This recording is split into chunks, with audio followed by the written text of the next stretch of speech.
नमस्कार, स्वागत है आपका प्राइम टीवी में और मैं हूं आपके साथ स्वप्निल यादव। वक्त हो चला है उत्तर प्रदेश की बड़ी खबरों का, तो रुक करते हैं पहली खबर की ओर। संत कबीर नगर जिले के में पूर्व प्रधानमंत्री अटल बिहारी वाजपेयी के जन्मदिन के अवसर पर रक्तदान शिविर का सहित विभिन्न कार्यक्रमों का आयोजन किया गया, जहां भाजपाइयों ने इस दिन को सुशासन दिवस के रूप में मनाते हुए मेदावल में भारत रत्न अटल बिहारी वाजपेयी के जन्मदिन पर भजन संध्या कार्यक्रम और गोष्ठी का आयोजन किया। इस दौरान अटल बिहारी वाजपेयी के व्यक्तित्व और कृतित्व पर प्रकाश डाला गया। साथ ही कार्यक्रम में विधायक अनिल त्रिपाठी ने पार्टी कार्यकर्ताओं और बूथ अध्यक्षों को सम्मानित भी किया है। बात से अवगत है कि भारत के पूर्व प्रधानमंत्री भारत रत्न पंडित अटल बिहारी वाजपेयी जी की आज 100वीं जयंती है और साथ ही साथ विद्या के क्षेत्र में, ज्ञान के क्षेत्र में अप्रतिम योगदान देने वाले भारत रत्न महामना पंडित मदन मोहन मालवीय जी की भी आज ही जन्मतिथि है। तो इन दोनों महापुरुषों की स्मृति में आज ये कार्यक्रम हम लोगों ने आयोजित किया है, जिसमें गोष्ठी एवं भजन संध्या, भजन श्रृंखला आज यहाँ पर कार्यक्रम हुआ है। और हमारे भारतीय जनता पार्टी, जनसंघ, आरएसएस, अन्य सभी जो हमारे वरिष्ठ लोग हैं, जो कार्यकर्ता, पदाधिकारी और बहुत ही वरिष्ठ नेतागण हैं, उनका स्वागत और सम्मान का कार्यक्रम भी आज रहा है।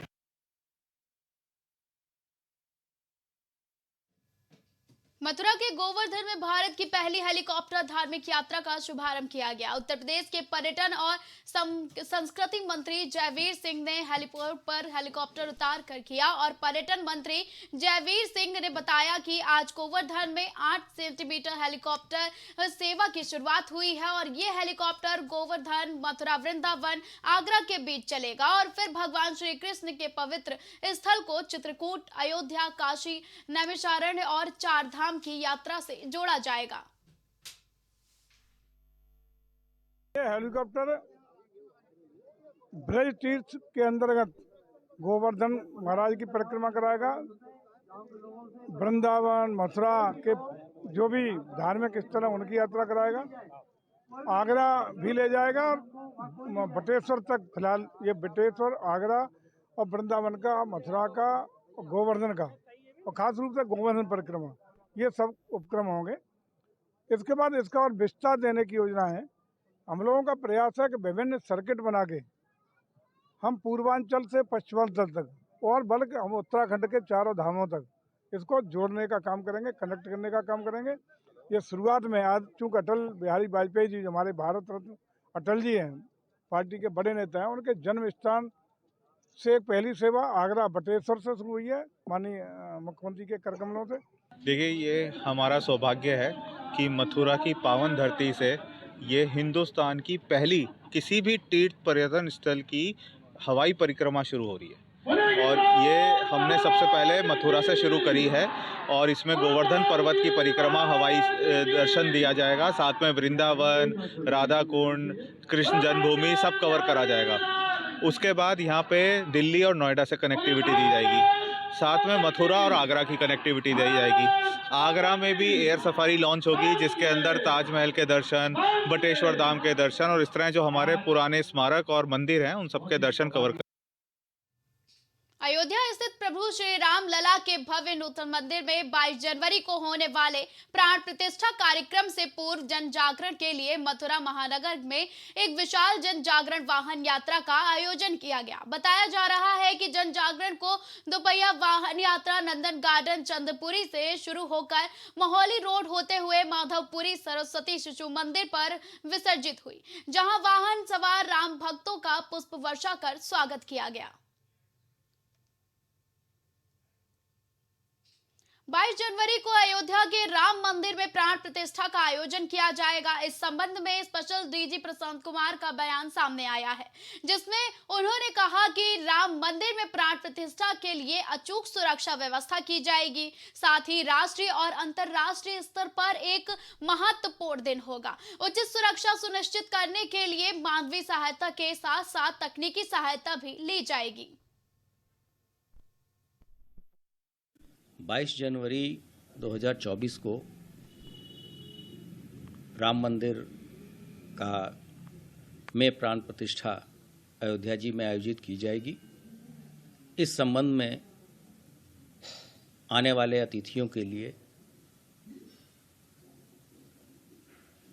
अंतर्विभागीय समन्वय से अचूक और अभेद सुरक्षा व्यवस्था सुनिश्चित की जाएगी। इस संबंध में शासन स्तर पे भी मीटिंगें की जा चुकी हैं, सबको लक्ष्य दिए जा चुके हैं।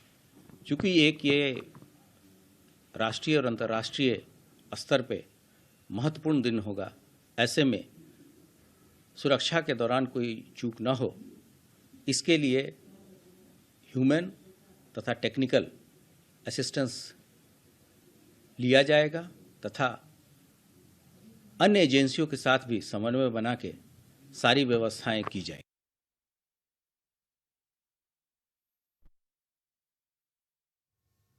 गाजीपुर में अपने 2 दिवसीय प्रवास के दौरान जम्मू कश्मीर के एलजी मनोज सिन्हा ने कई कार्यक्रमों में शिरकत की। बताया जा रहा है कि एलजी मनोज सिन्हा गाजीपुर के जखनिया क्षेत्र में कई विद्यालयों में कार्यक्रम में शामिल हुए, जहां कार्यक्रमों के बतौर मुख्य अतिथि शामिल हुए। एलजी मनोज सिन्हा ने विद्यालयों के छात्र छात्राओं को संबोधित भी किया और कार्यक्रम के बाद एलजी मनोज सिन्हा वाराणसी के लिए रवाना हो गए हैं।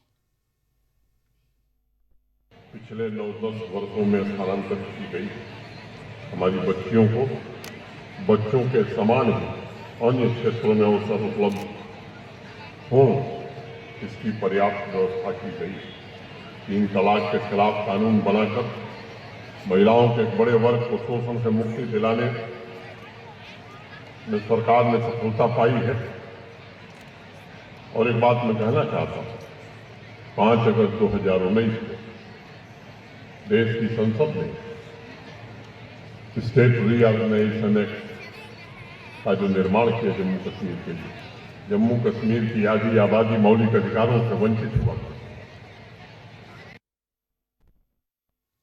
बुंदेलखंड में भारतीय किसान यूनियन द्वारा कार्यशाला का आयोजन किया गया और कार्यशाला में पहुंचे बीकेयू के प्रवक्ता राकेश टिकैत का बुंदेलखंड के किसानों ने स्वागत किया, जहां राकेश टिकैत ने किसानों से एकजुट होकर कार्य करने की अपील की है।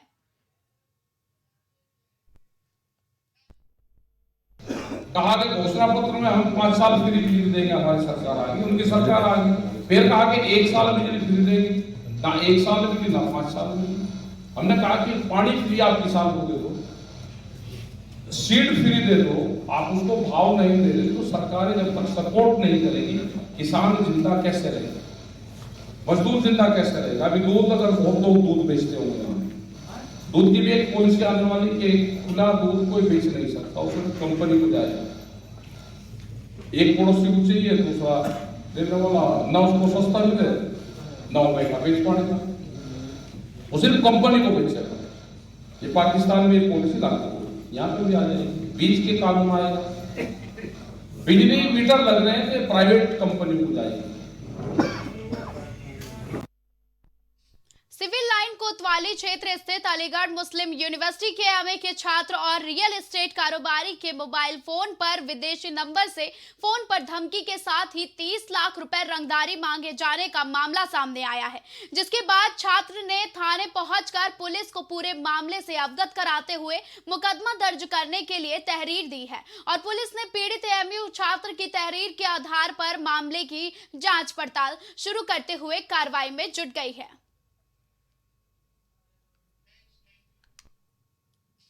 अलीगढ़ में चंडौस थाना क्षेत्र के सुनसान जंगल में निरीक्षित गौशाला के पास जेसीबी से खोदे गए कुंड में के अंदर पानी के तैरते हुए बेसहारा पशुओं के अवशेष मिलने का मामला सामने आया है। बताया जा रहा है कि निरीक्षित गौशाला में भूखे प्यास से मृत बेसहारा पशुओं की बड़ी संख्या में अवशेष मिलने की सूचना पर विश्व हिंदू परिषद सहित सैकड़ों ग्रामीण मौके पर पहुंच गए हैं और धरना शुरू करते हुए बेसहारा गौवंशों की मौत के जिम्मेदार लोगों के खिलाफ मुकदमा दर्ज कर कार्रवाई किए जाने की मांग करते हुए विरोध प्रदर्शन शुरू हो गया है। आपको बता दें कि सूचना पर पहुंची पुलिस ने विरोध प्रदर्शन कर रहे लोगों को कार्रवाई किए जाने का आश्वासन देते हुए मामले को शांत कराया है। फिलहाल पुलिस मामले की जांच में जुट गई है।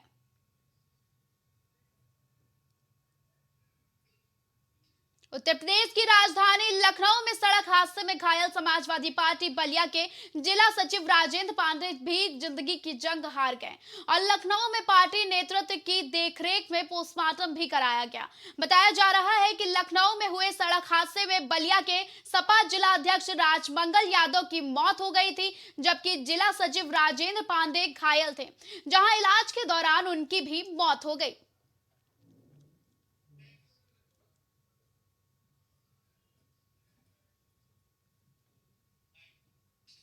आगरा में पर्यटन सीजन चल रहा है। क्रिसमस मनाने के लिए आगरा में भारी संख्या में सैलानी पहुंच रहे हैं।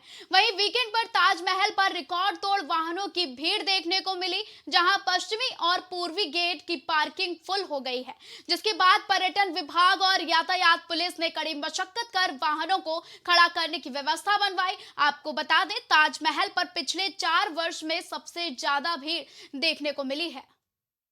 पर्यटन सीजन चल रहा है, बड़ी संख्या में लोग ताजमहल का दीदार करने पहुंच रहे हैं। आप देख सकते हैं तस्वीरों में, साफ तौर से आपको दिखा दें, बड़ी संख्या में यहां पर जो ताजमहल है उसका दीदार करने के लिए भीड़ पहुंच रही है। यहां पर बड़ी बड़ी लाइनें लगी हैं। लोग काफ़ी समय से ताजमहल के दीदार के लिए लाइन में लगे हैं। काफ़ी समय के बाद नंबर आ रहा है, फिर ताजमहल में एंट्री मिल रही है। हालांकि रविवार की अगर बात करें तो रविवार को भी रिकॉर्ड तोड़ पर्यटकों की भीड़ ताजमहल का दीदार करने पहुंची थी। लगभग पर्यटकों के वाहनों की बात करें तो 10,000 वाहन पार्किंग में थे। पार्किंग दोनों ताजमहल की पार्किंगें फुल हो गई थी।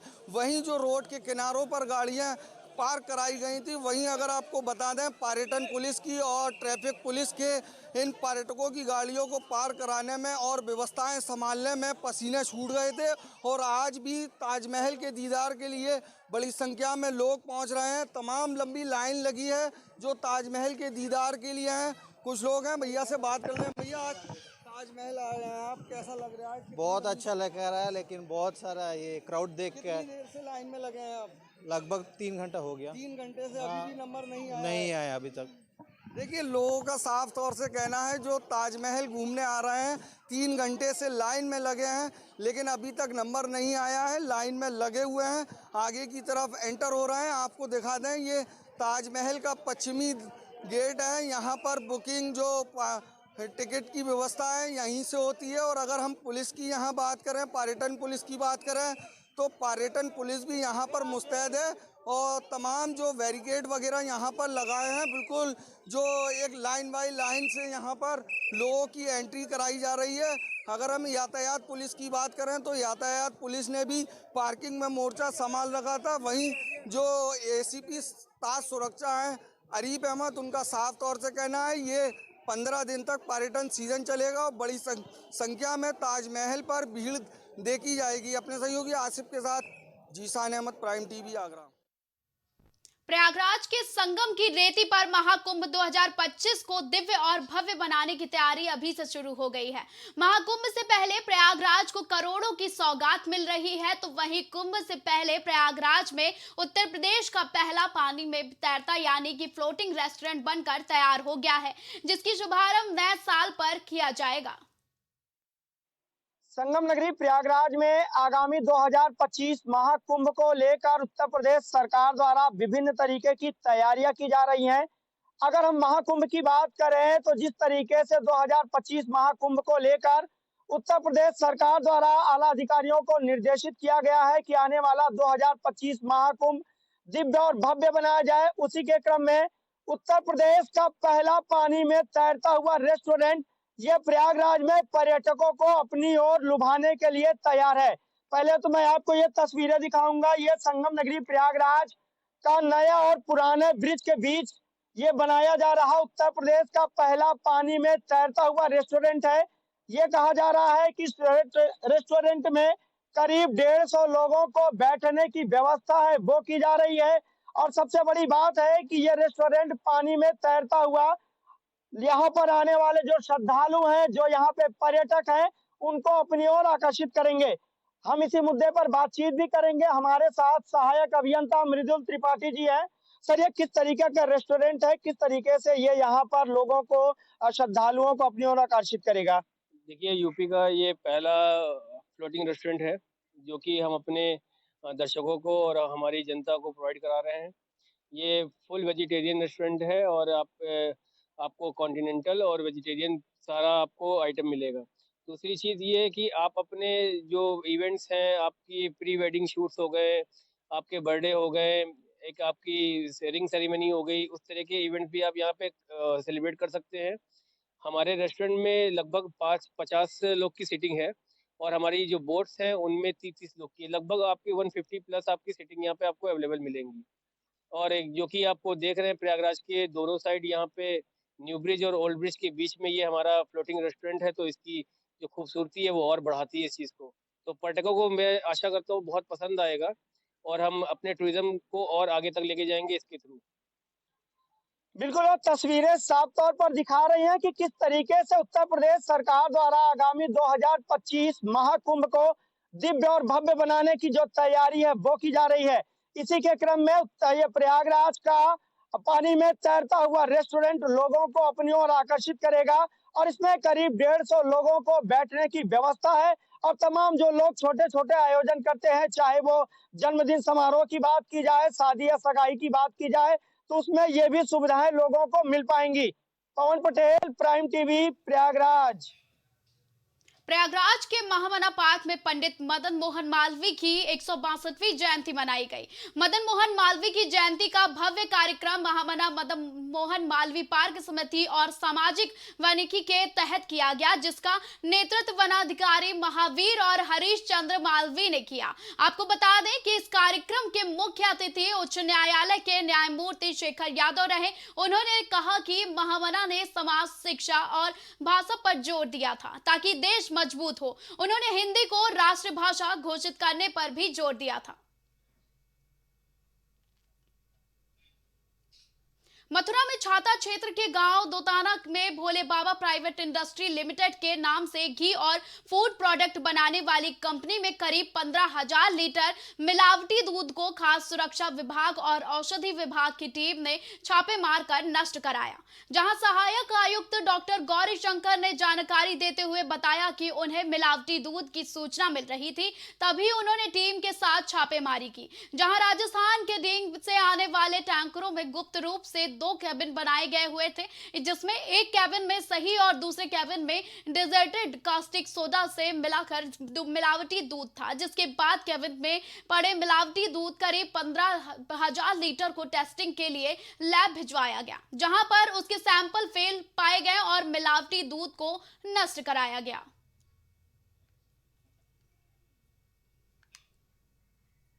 सुल्तानपुर में धूमधाम से क्रिसमस का त्योहार मनाया गया, जहां क्रिसमस को लेकर शहर के सिविल लाइन स्थित सेंट्रल पॉल कैथोलिक चर्च को दुल्हन की तरह सजा दिया गया। ईसाई धर्म में प्रभु यीशु के जन्मदिन पर खास उत्साह देखने को मिला है, जहां क्रिसमस ट्री लोगों को आकर्षण का केंद्र बना हुआ है। क्रिसमस की संध्या पर ईसाई समुदाय सिविल लाइन स्थित चर्च में विशेष प्रार्थना की, जो देर रात तक चली। क्रिसमस ऐसा त्योहार है जो दिसंबर महीने में एक ठंडी की मौसम में मनाया जाता है, जो हम एक स्पेसिफिक दिन जो है 24 और 25 तारीख को बड़ी हर्षोल्लास के साथ मनाते हैं। इसमें हर घर अलग अलग तरीके से सजावट के रूप में उसे सजाया जाता है। उसके अलावा ये क्रिसमस स्पेशली हम अकेले एक परिवार के रूप में नहीं, पूरा देश इसको बड़ी हर्षोल्लास के साथ मनाते हैं। उसके अलावा ये 24 तारीख 12 बजे ये हमारा प्रभु यीशु का जन्म हुआ था। उसके अलावा उस समय से लेकर एक भगवान एक मनुष्य रूप को लेकर इस धरती पे आया और प्यार का संदेश लाया, जहाँ पर हम लोग आपस में द्वेष सबको निकाल कर, आपस का गिला शिकवा को हटाकर एक प्यार और मोहब्बत और एक भाईचारे के साथ ज़िंदगी बिताने को ये संदेश देता है। उसके अलावा ये सिर्फ ऊपरी तरीके से हम लोग सजावट के रूप में ये मनाने का त्योहार नहीं है। हमारे दिलों में बसे हुए कटु भाव और अलग तरीके का जो भी द्वेष, आपस में जो मेल मिलाप रहकर एक अच्छा क्रिस्तीय बनकर जीने का एक संदेश देता है। नहीं, ये ईश्वर का वचन है, मुक्तिदाता का जन्म हुआ है, तो वो खुशी के मारे नाच उठते हैं। कैसी है ये क्रिसमस का त्यौहार केवल 24-25 को नहीं, इसकी एक लंबी प्रक्रिया है। 4 सप्ताह जो है आगमन काल होता है। आगमन काल में हम लोग को अपने आप से तैयार करना है। ये नहीं कि हम लोग सजावट आदि में ध्यान दें, लेकिन जब तक हम लोग के दिल साफ नहीं, मन साफ नहीं है, तब तक हम लोग इस पर्व को खुशी और उल्लास के साथ नहीं मना सकते हैं। इसलिए तैयारी करके हम लोग, और इसके बाद हम लोग 2 दिन रखते हैं, क्योंकि हमारे यहाँ संख्या कम है, तो हम लोग 2 दिन कैरल सिंगिंग रखते हैं, आनंद के गीत। तो हम लोग घर घर जाके जो भी हमारे क्रिस्तीय भाई बहनें हैं या जो भी हमारे हितैषी हैं, चाहते हैं कि हम लोग उनके घर में आकर आनंद के गीत गाए। तो अंबेडकर नगर में बीती देर शाम एक ही परिवार के सदस्य फूड पॉइजनिंग के शिकार हो गए, जिन्हें जिला अस्पताल में भर्ती कराया गया। पूरा मामला अंबेडकर नगर के संधातिया का है, जहां आज सुबह घर का दरवाजा काफी देर तक नहीं खुलने पर पड़ोसियों ने इसकी सूचना पुलिस को दी। वहीं पुलिस ने चारों सदस्यों की हालत बेहोशी हालत में जिला अस्पताल भिजवाया, जहां इन लोगों ने बताया कि रात में अंडा खाने की वजह से इन सभी को फूड पॉइजनिंग हो गई, जिसके कारण सभी बेहोश हो गए थे।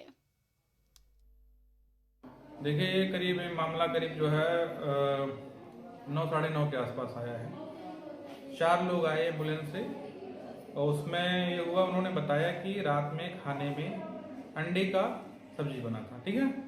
उसको खाने के बाद में सबकी हालत जो है बिगड़ने लगी, और सुबह में यहाँ एम्बुलेंस से जो है सारे लोग आए, और मतलब ये पूरा ओवरऑल के सस्पेक्टेड फूड पॉइजनिंग का ही लग रहा है। जिस समय आए थे मरीज और आपकी तुलना में मरीज सारे ठीक हैं जो है, ठीक है जी।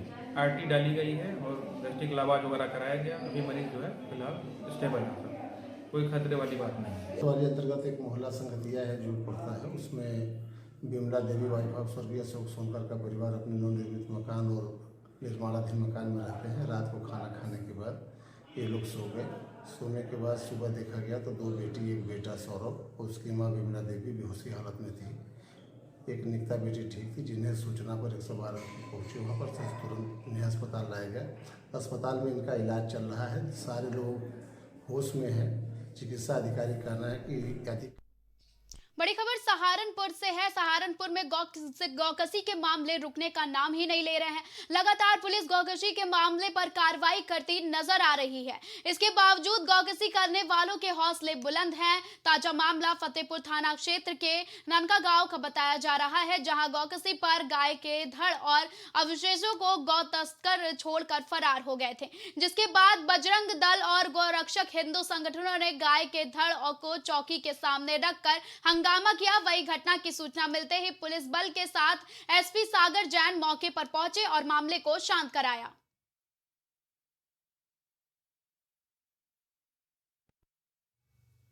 मथुरा जिले के वृंदावन में रविवार को बांके बिहारी के दर्शन करने जा रही 2 बुजुर्ग महिला श्रद्धालुओं की मौत हो गई। उन्हें अस्पताल ले जाया गया, जहां डॉक्टरों ने मृत घोषित कर दिया। गौरतलब है कि पहली मृतक महिला जबलपुर की रहने वाली 62 साल की मंजू मिश्रा है और दूसरी सीतापुर की रहने वाली 70 साल की बीना गुप्ता है। वहीं इन दोनों बुजुर्ग महिला की मौत का कारण हार्ट अटैक बताया जा रहा है। आपको बता दें कि लंबे वीकेंड में वृंदावन में ठाकुर बिहारी मंदिर में दर्शन के लिए भक्तों की भारी भीड़ उमड़ी हुई है। सोशल मीडिया तथा अन्य मीडिया प्लेटफॉर्म पे एक खबर आ रही है कि वृंदावन में 2 महिलाओं की भीड़ के दबाव के कारण मृत्यु हुई है। इस बात का खंडन किया जाता है। दोनों महिलाओं की अलग अलग समय पे अलग अलग स्थान पर और भीड़ से अलग बीमारी के कारण उनकी मृत्यु हुई है। दोनों की उम्र लगभग 60 साल से ऊपर की थी। एक महिला सीतापुर की रहने वाली थी, जो विद्यापीठ चौराहा जो मंदिर से काफ़ी दूर है, वहाँ पे चलते चलते अचानक से गिर गई। वहाँ पे तत्काल पुलिस टीम ने उनको देखा और इलाज हेतु तुरंत हॉस्पिटल ले जाया गया, जहाँ पे डॉक्टर ने उनको मृत घोषित किया।